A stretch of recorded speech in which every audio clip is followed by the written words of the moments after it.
Hi vlog! Today, gi-surprise na mo ang anak na si Jai Jai. Isuro na mo siya sa buffet house Davao because it's her birthday.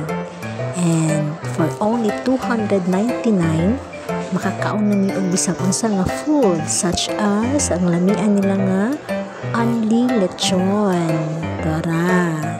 And nag-serve po sila og lahi-lahi ng mga sudan such as pork, may beef, may chicken, may fish, kinilaw, tahong, soup, and assorted po ng mga desserts. And only na po din lahang drinks na bighan.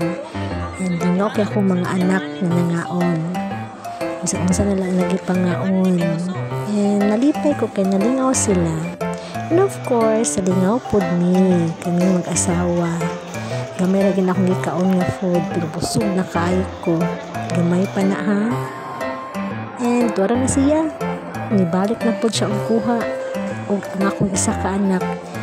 Ginhalata sila ang lawas nga gamay ra sila og kaon, guys.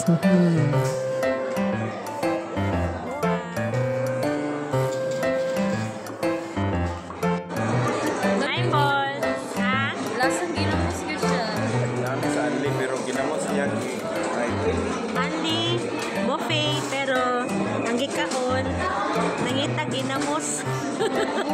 Nagabukit ba yun? Saan ang sunod nani?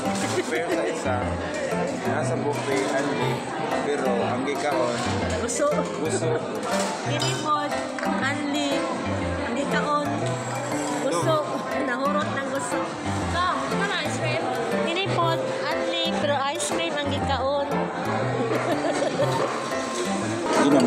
Galay, nga na ginamos. Nga nagunit og ice cream.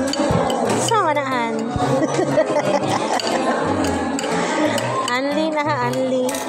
All in all, nagpasalamat ni nga na-celebrate na mo ang birthday ni Ate Jai Jai na sulit o busog kaayo ni. Salamat Lord nga gitagaan mo ni mo siya nga inani nga nagkatapok po ng among pamilya. Thanks for watching!